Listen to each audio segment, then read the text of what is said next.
It's an incredible job by law enforcement. We've carried out a far-reaching federal, state, and local investigation to find the person or persons responsible for these events. These terrorizing acts are despicable and have no place in our country. No place. I've instructed authorities to spare no resource or expense in finding those responsible and bringing them to swift and certain justice. And we will prosecute them, him, her, whoever it may be, to the fullest extent of the law. We must never allow political violence to take root in America. Cannot let it happen. And I'm committed to doing everything in my power as president to stop it. And to stop it now. To stop it now. I have just concluded a briefing with the Department of Justice following the apprehension of the suspect. I want to applaud the FBI, Secret Service, the Department of Justice, the U.S. Attorney's Office for the Southern District of New York, the NYPD, and all law enforcement throughout the entire country, incredible partners. These people have worked so hard, and to have done it so quickly, it's looking like it's a needle in a haystack. How do you do this so quickly? They've done an incredible, incredible job, and I want to congratulate them.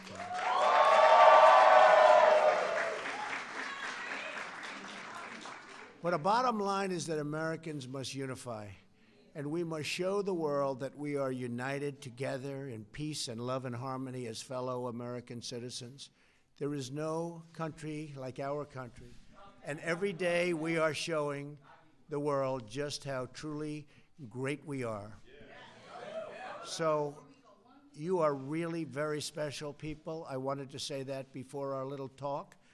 And I appreciate the time you've given me. And boy, one day, one of you is going to be standing. It could be 3 or 4 of you, actually.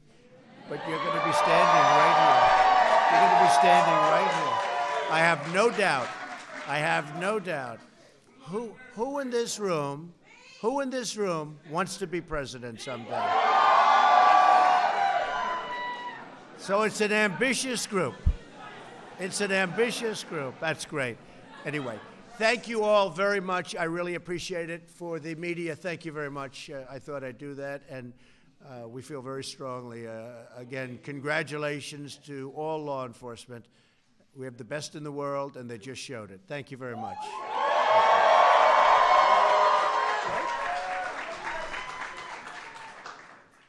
Now to the subject at hand. And it is my great honor to be with so many brilliant, and that's what you are, brilliant, courageous, patriotic, and proud Americans. Seeing all of you here today fills me with an extraordinary confidence in America's future and the great, great future of our country. Each of you is taking part in the Young Black Leadership Summit, because you are true leaders on your campuses, in your churches, and in your communities. You are leaders. Leaders of the future. You're leaders of the present also. Remember that. You're leaders of youth. But it's really something to be your age. And where are you standing? In the White House. Not bad. Not bad. Not bad. And each of you is playing a historic role in making America great again for all Americans. We're proudly joined by the Secretary of Housing and Urban Development, Dr. Ben Carson. Where's Ben? Come up here, Ben. This guy was so tough, you know.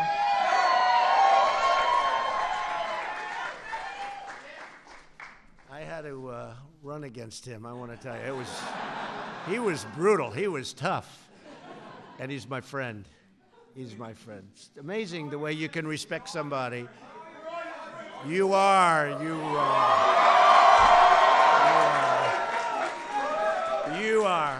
But it's incredible when you run against somebody, you're fighting and fighting, and you're doing everything you can, you want to win, and then it sort of works, and you call up and say, who'd be a great guy for the cabinet? I say, what about Ben Carson? And Dr. Ben, he's one of the greats, and he's our friend. He was some tough customer, though. I don't want to have to go through that again, Ben, right? Well, I also want to thank my friend, Charlie Kirk from Turning Point USA. What a great person. Worked so hard. And Charlie has done a very special job. You know why? He found somebody who's an incredible person. Candace Owens. An incredible person. In fact, Charlie may go down. His greatest achievement may have been finding Candace Owens. I don't know. That's not bad, Charlie. That's not bad. Anyway, two incredible people. Thank you very much, Candace. Charlie. Thank you. Thank you. Thank you, man. Each of you represents the future of our nation. You know that. You are not afraid to stand up for your beliefs or stand against injustice. You refuse to be told by the same failed voices how to think or what to believe. You understand that.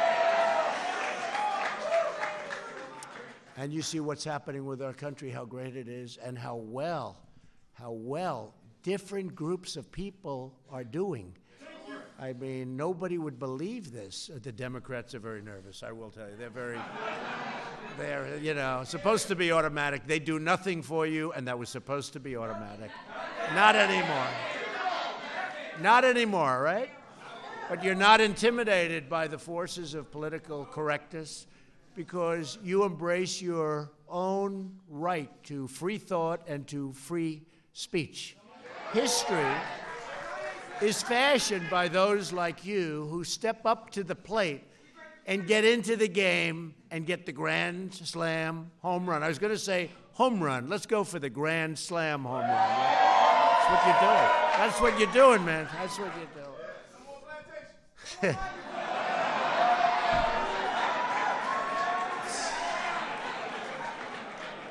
I can live with that.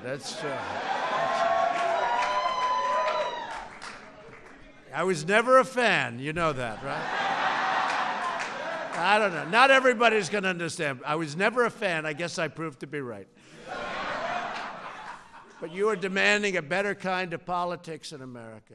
Really are. One where those who have the courage to speak are not attacked, but instead really applauded for what you're doing and what you're saying and how you're helping people.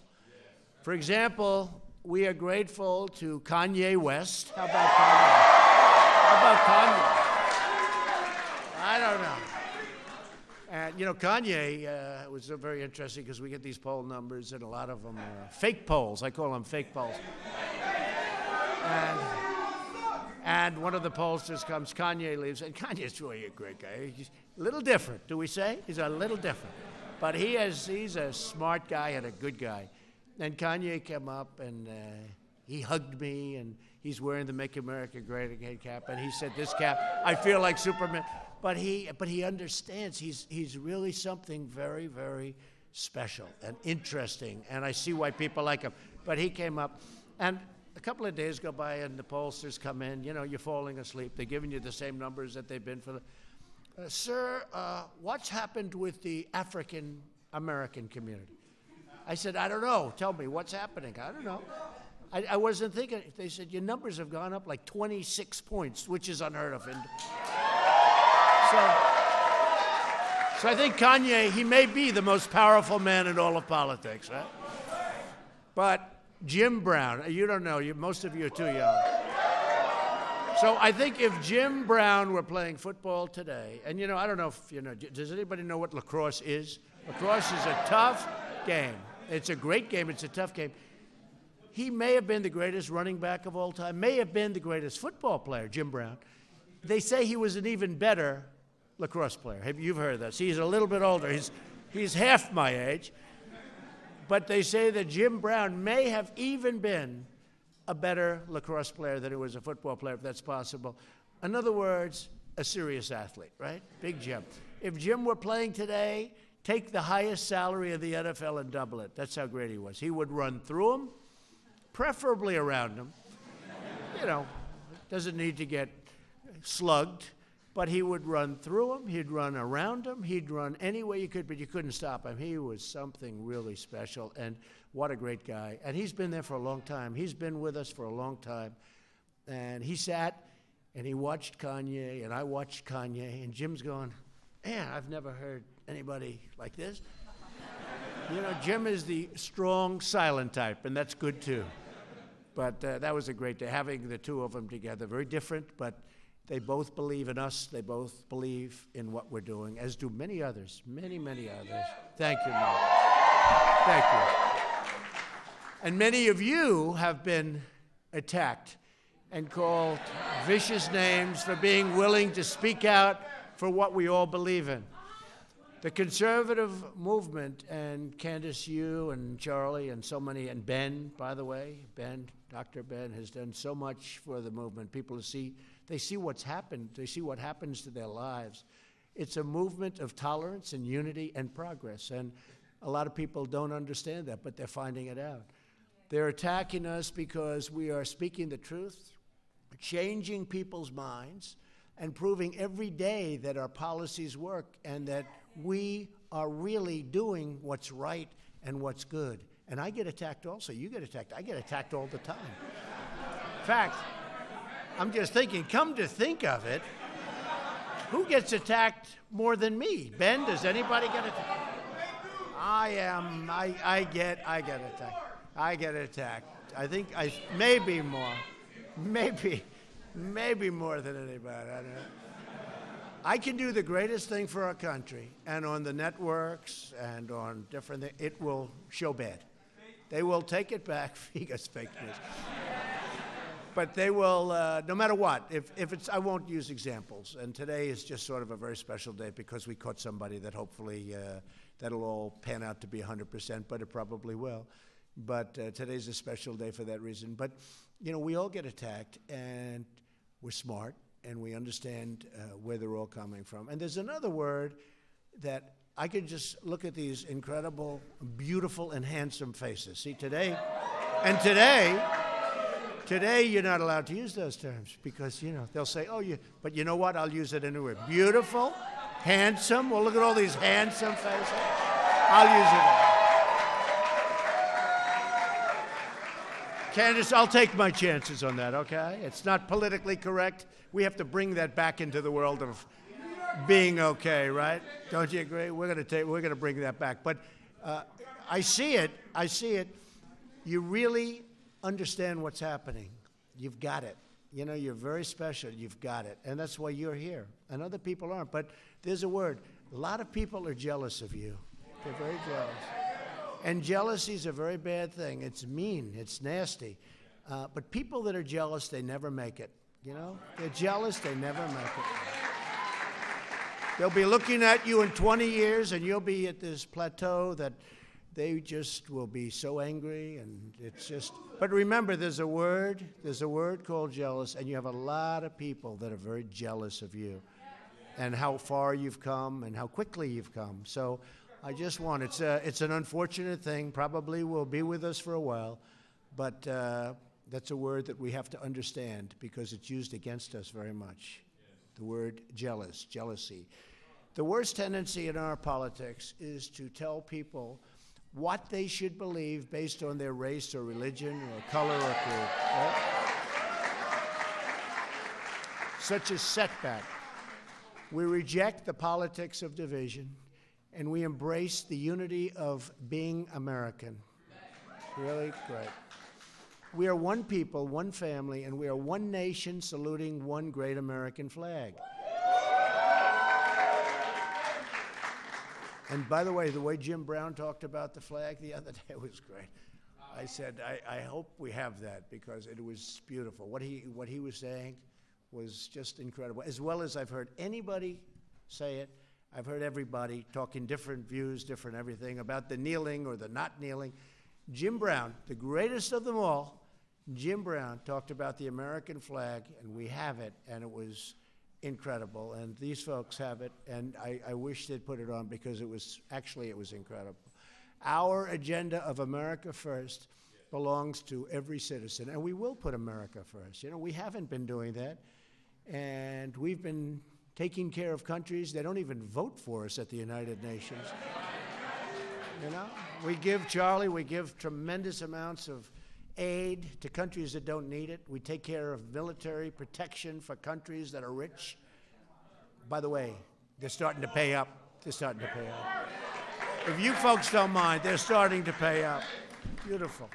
So, and then they don't take care of us. They don't even vote for us. We had a case with Israel where we needed some help, and we had like 2 votes. And then I said, you know, all these countries, we give billions and billions and billions of dollars in aid. And I just made a statement. I said, I want you to know that we are watching you, and we are watching you vote today on Israel. And we don't like what we're seeing. We've backed you, and we need this vote. And because Israel has been a great ally, we've done a lot for them, but they've done a lot for us. And in the Middle East, it's nice to have somebody that you can rely on. And so what happens is we end up getting 68 votes. So we went from 2 to 68 because we said, aid, you're not going to get it, or maybe you're not going to get it, or we're watching. You have to watch. And amazing how that changes the vote. Isn't it amazing?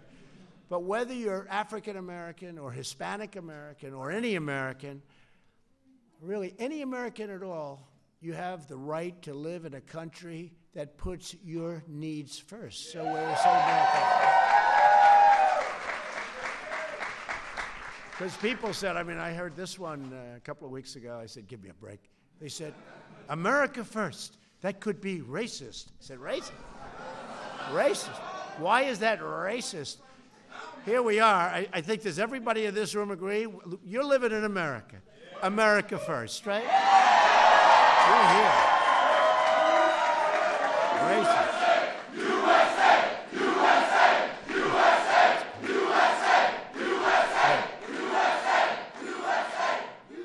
That is really beautiful. This is a beautiful meeting. I have to be honest with you. I go to a lot of them. Some of them I'm, a little bored. I do my thing. I say my words. I say bye, everybody. And I go and I say, it's all right. But this is a very exciting, to me, this is a very exciting place. Every citizen benefits from tax cuts, regulation cuts, and millions more of great paying jobs. Look at jobs.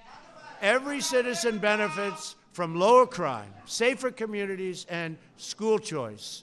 Every citizen benefits from reducing the price of prescription drugs, which we did yesterday, got very little coverage.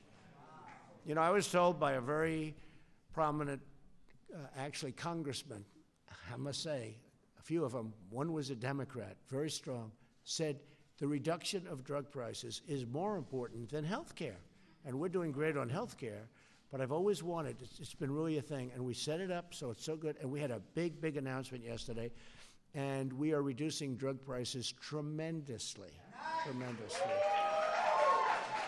And it didn't get the kind of coverage it should have because it was a big thing. But, they also were competing with this story that took place that now our law enforcement's done such a good job, so maybe that can start to disappear rapidly because we don't like those stories.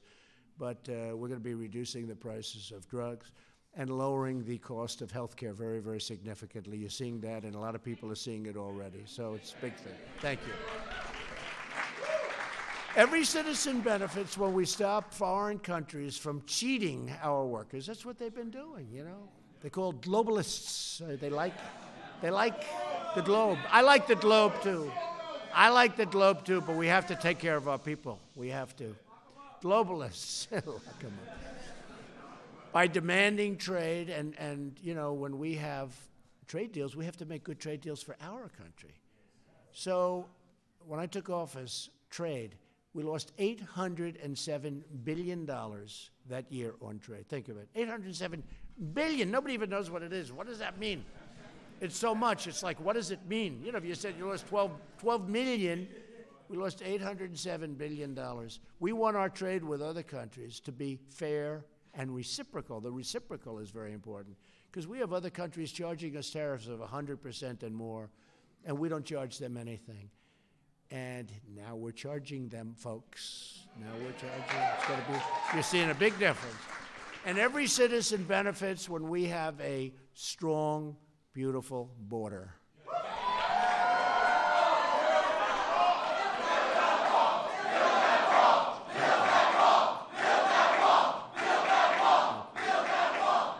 And that's happening. And we have a big, as you know, we have, they call it the caravan. It's a big caravan.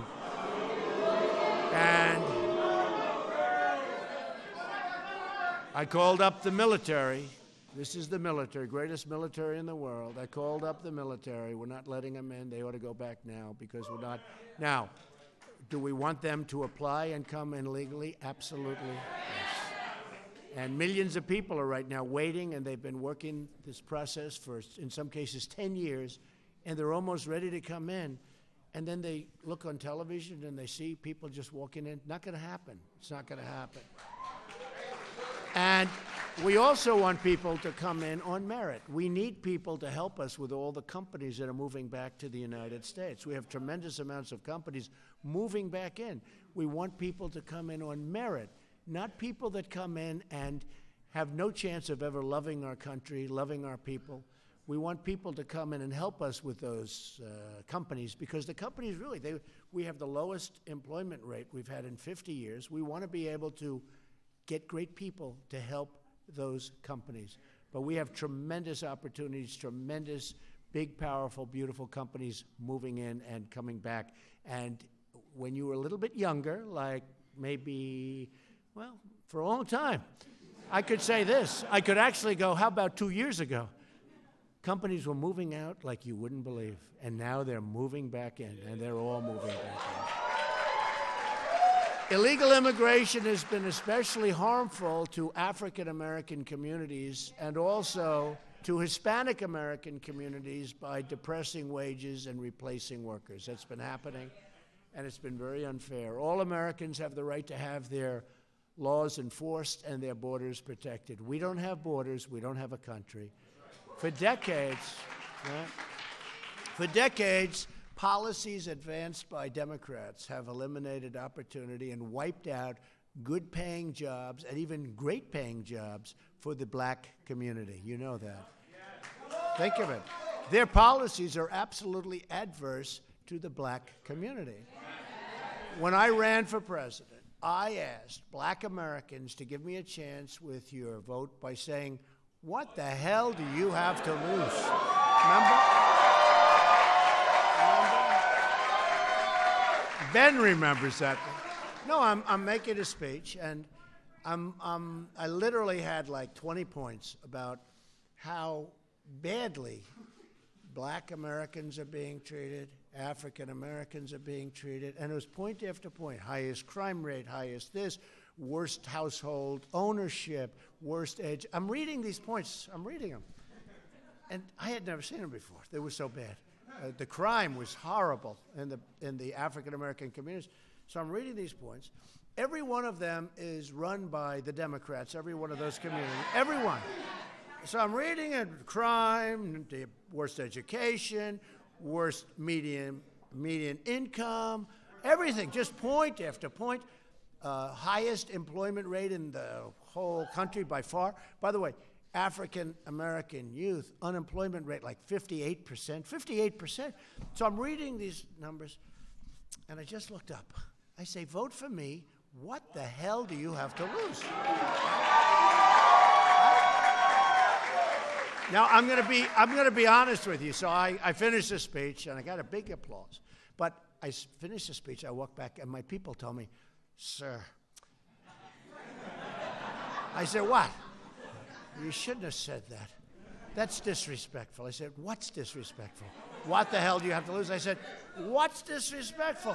And then I said it over and over at every speech. And you know what? My poll numbers, you saw, with African American went up, up, up, up, because they started saying, he's right. He's right. Hey, so much for so-called handlers, folks, right? My handler said, sir, we don't like that. And I said, you know what? People like it. And a lot of people have come up to me and they said, thank you for saying that, because it made a lot of people think. on every side of the equation. It made them start thinking. So I appreciate that very much. Now I want to talk about what we have done, and more importantly, what you have really gained. You've gained a lot, and we've all gained a lot. I promise to be a president for all Americans. And the amazing results that we've all achieved, you've helped us so much in your communities, incredible. But the results really speak for themselves. It was just announced last quarter that the economy beat all expectations, growing at 3%, 3.5%, and now they think it could be well into the 4s.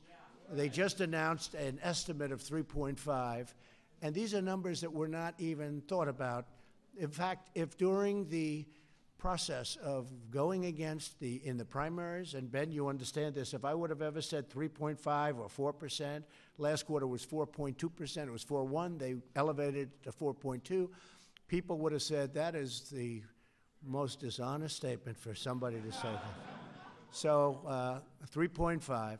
And consumer spending is surging like they haven't seen. The African-American unemployment rate has hit the lowest level ever recorded in the history of our country.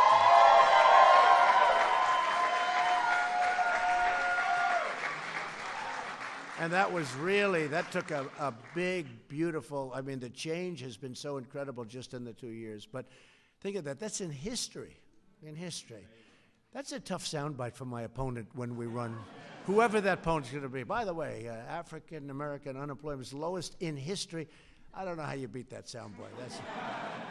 And we're going to do better and better and better. But now we'll just make it better and better. I vote Democrat again. You're right. The unemployment rate for African-American women has also reached the lowest number ever recorded. Congratulations.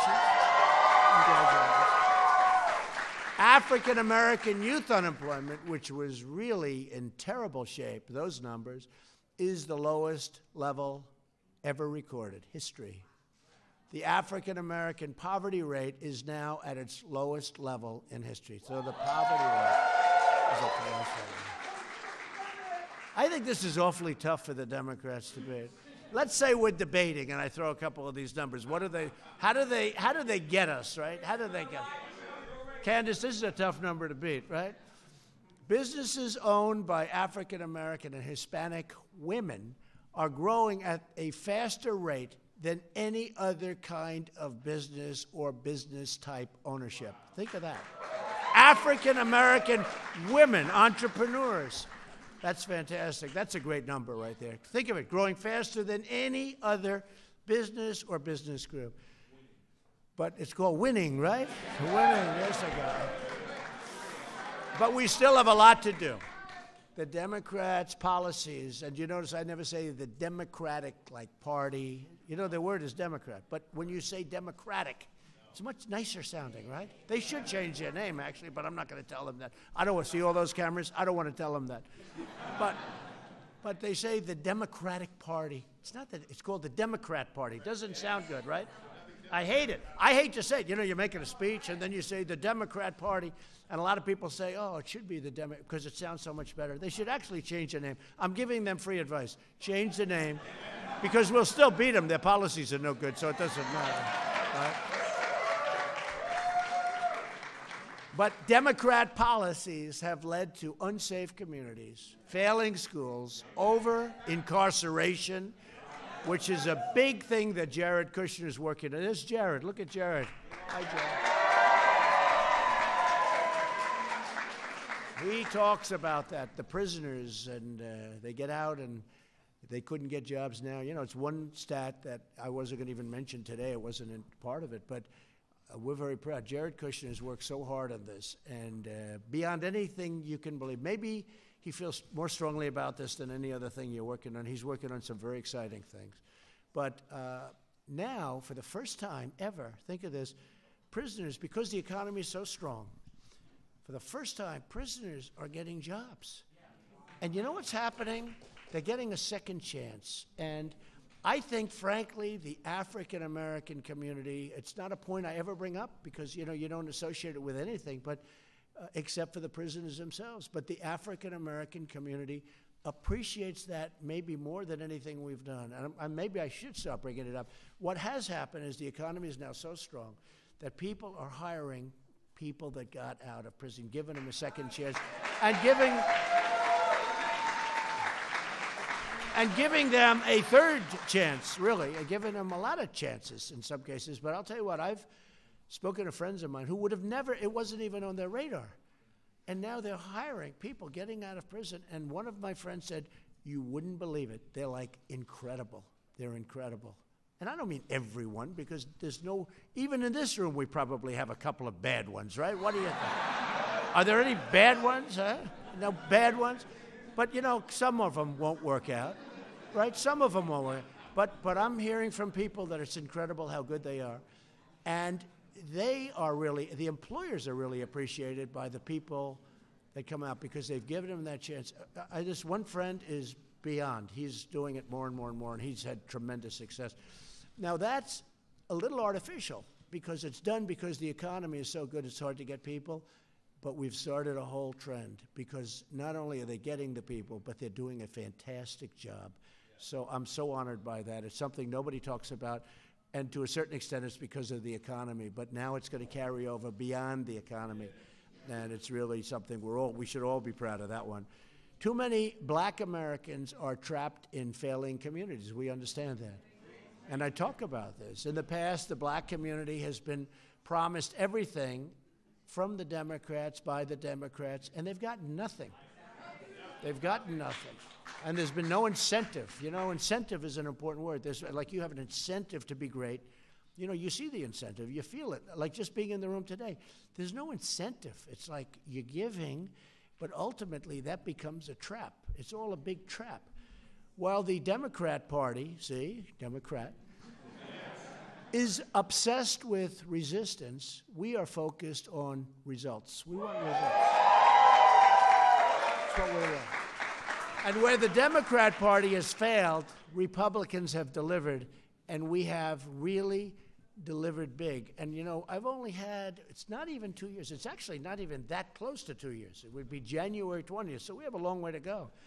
And I can say, and I say it all the time, and I have to be careful because they'll always correct me if I'm slightly wrong, but no other president, no other administration has done in its first 2 years anything near what we've done with regulations, with the big tax cuts, with choice for our veterans, with what we said about prisoners and coming out. I mean, you know, hundreds of things. We've done so many things. And the economy, of course. And remember one thing, because I always consider him to be a true great, and people never give us credit for this. Abraham Lincoln was a Republican, right? Right?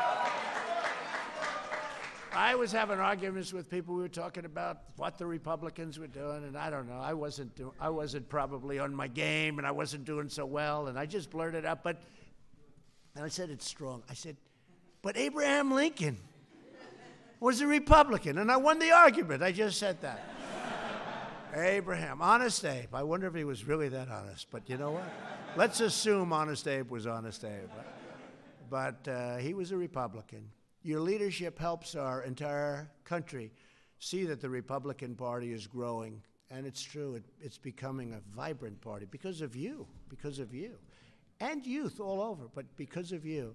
And it's growing like never before. It's a party of opportunity. It's a party for all Americans, regardless of race or religion or gender. And we're fighting for the right of every American child to grow up in a safe community. So important. You know, sometimes you'll say, we want strong action, we want safety. And they'll say, well, is that a racial comment? Is that a racist comment? You know, we want safety. We don't want people hurt when they go and buy bread. And I've been with too many people. They've lost their sons, they've lost their daughters to just bad policy. And they're devastated, And then they go out and they vote for Democrats, and it just doesn't make sense. Never made sense to me. So, and I think the people in this room probably understand it even better than I understand it. Never made sense. But you have the right to attend great schools and to graduate with access to a rewarding job and a lifelong career. You want to, you know, like I think this room, 95% of this room probably gets up in the morning and you can't even You can't even sleep. You're excited by life. I'm excited. I am. You're excited, right? You're excited.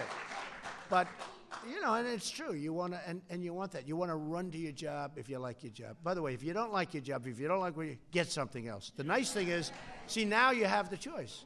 Before, people had to hold on to their job because it was not the same. Now you can really go look at 7 jobs, 10 jobs. You pick the one, and if you don't like it, you go to another one. But now you really do, because there's nothing like wanting to go to the job, and you'll do better because you like it. Right. Each of you here today are very special people. Through your voice, your engagement, and your activism can help make the future of this country even better. Even better. As great as it is, as great as it's becoming, we've made such progress over the last 2 years. You're going to make it much better. You're doing something very important. You're really at the forefront of something unbelievably important, and you know what I mean. It's historic. It is historic. It really is. It's historic what you're doing, and that goes for you two. And Ben, I don't know. You're from a different age, Ben. Hey, Ben's been at the forefront, though, when you think. You know, he was a great doctor, great doctor. I've had friends that had difficulty, and they called me and they said, and I sent them to Ben, they said, even though he's now in charge of housing, and he figured it out quick. I said, do you know much about housing? He said, not that much. I said, yeah, but you're as smart a guy as there is. You'll figure it out. He's all figured it out. You figured it out, Ben, huh? But he was a great brain surgeon, and I've actually sent people to, just for reference, you know, like they have a problem, and you have given them great advice. He sent them to the right people, just as a thing to do, people that were in big trouble. Ben Carson is a special person. So you are all the future of this nation, I have to say that, and there's nothing you cannot do. There's nothing you cannot do. And you're not alone. You're giving courage to others. You're opening up their minds. And to start fighting, you're really fighting for real change. This is real change, and you're not even fighting for it. You're doing it it's like you're just doing it.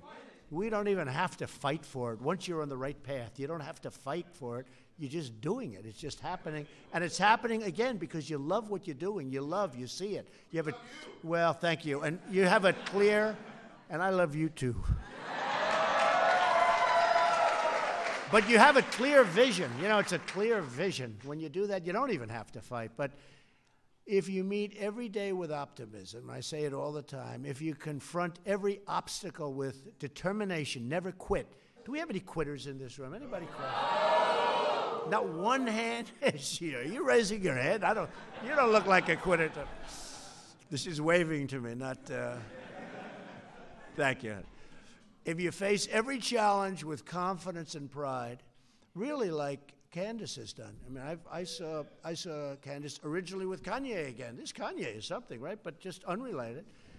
And I said, who is that? Right? But you. And here we are. Look how she's like a rocket ship, right? Boom. Then there's really no goal you cannot achieve and no dream beyond your reach. Nothing.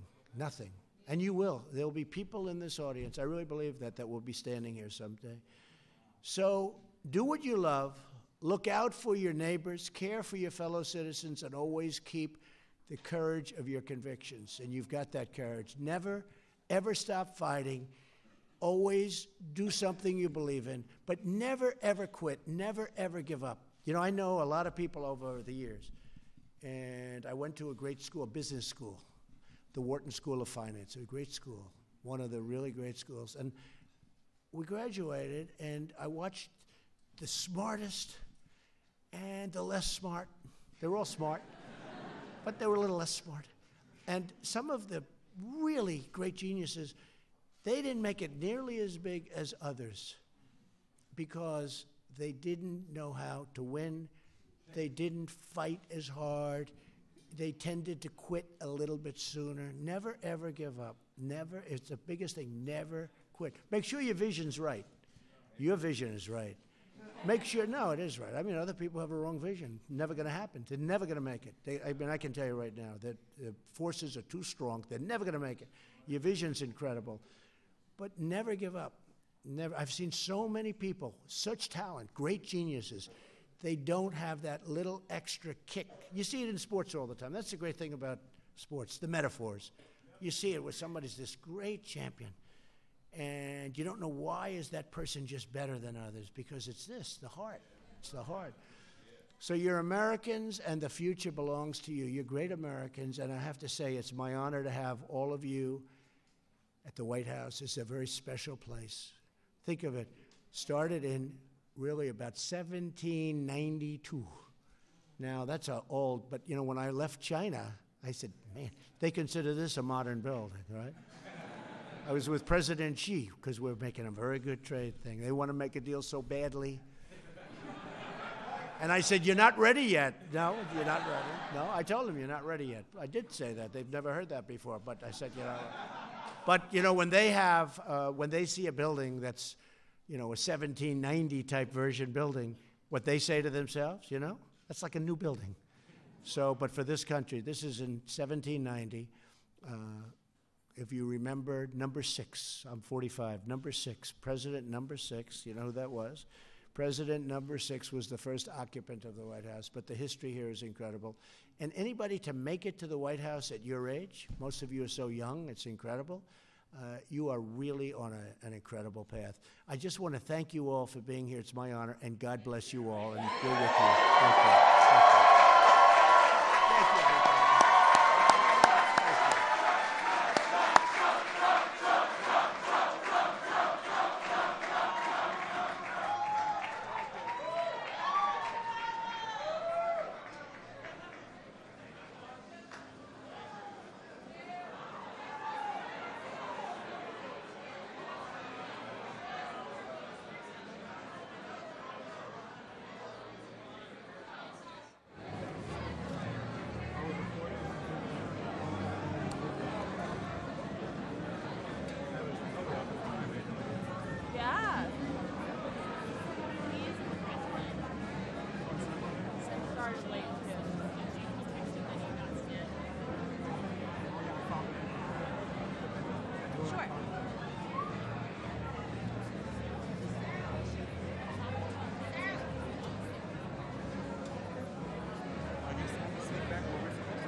When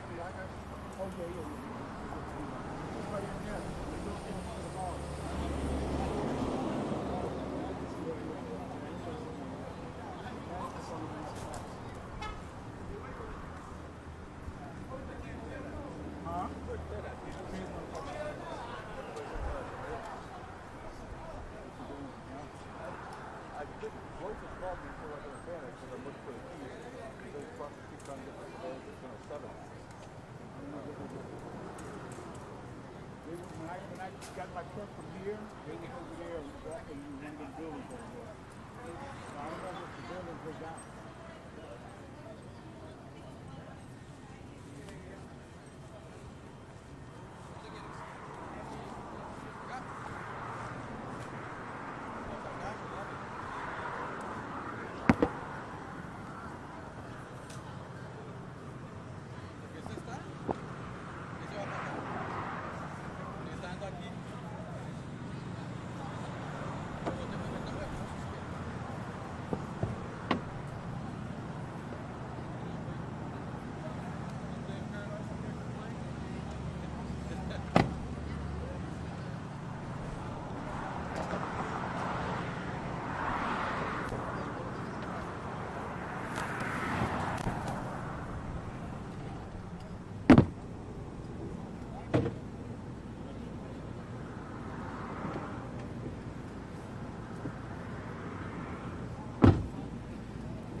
Lo que pasa es que no podemos ponerla mucho porque metemos allá adelante. Yo tengo sample.